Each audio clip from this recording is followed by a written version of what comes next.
நான் யார் தெரியுமா? நான் பலமுறை சொல்லியிருக்கேன். நான் யார் தெரியுமா? என்னை பற்றி நான் யோசிச்சதை நான் உங்ககிட்ட சொல்கிறேன். என் தேவனுக்கு விலை இருக்கா? என் தேவனுக்கு விலை இருக்கா?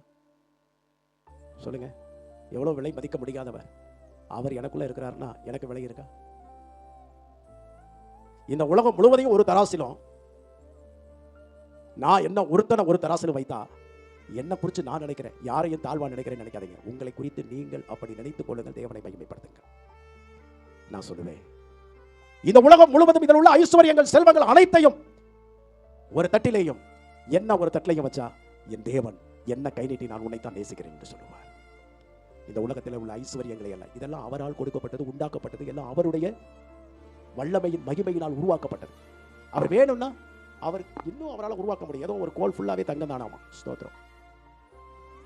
ஏதோ ஒரு கோல் ஃபுல்லாவே தங்கம் தானா. இது தெரிஞ்ச உடனே சும்மா இருப்பானுங்களா அங்கே பூமியில் இருக்கிறவன் அந்த கோலில் உடனே ராக்கெட் அனுப்பி விண்வெளியில் போயிட்டு அதை போய் அள்ளிட்டு வர்றதுக்கு இப்போ நிறைய பேர் பிளான் பண்ணிக்கிட்டு இருக்கிறான். நீ பிளான் பண்ணு, நமக்கு அந்த கோல் வேண்டாம். நிறைய பேர் நிலவுல வீடு வாங்கணும்னு பிளான் பண்ணிக்கிட்டு இருக்கிறோம். எங்கே வீடு வாங்கணும்? அமெரிக்காவில் போய் செட்டில் பண்ணால் அப்படியே அவனுக்கு நான் அமெரிக்கா சிட்டிசன். நான் நீங்கள் சொல்லுங்கள், நான் பரலோக சிட்டிசன். நான் பரலோக சிட்டிசன். எல்லாத்துக்கும் பெருமை இருக்குங்க. எல்லாருடைய வாழ்க்கையிலும் சில காரியங்களை சொல்லி பேசி அது அவங்களுக்கு பெருமையா இருக்கும். உங்களுக்கும் எனக்கும் பெருமையான ஒரு விஷயம் என்னன்னு கேட்டீங்கன்னா, என் தேவன் என்னுடையவர், நான் அவனுடையவர்.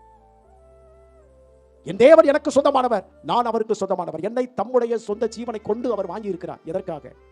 அவரோடு நான் வாழும்படியாக. நான் பாக்கியவான். இஸ்ரவேலே, நீ பாக்கியவான்.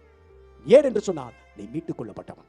இந்த உலக பாவ வாழ்க்கைக்கு உள்ள நீ கெட்டு போக கூடாது என்று தனியா பிரித்து எடுத்து பரிசுத்த ஜீவியத்திற்காக உன்னை தனக்கு சொந்தமான ஜனமாக, ஜாதியாக, மகனாக, மகளாக உன்னை நியமித்துக் கொண்டார். அல்லேலூயா.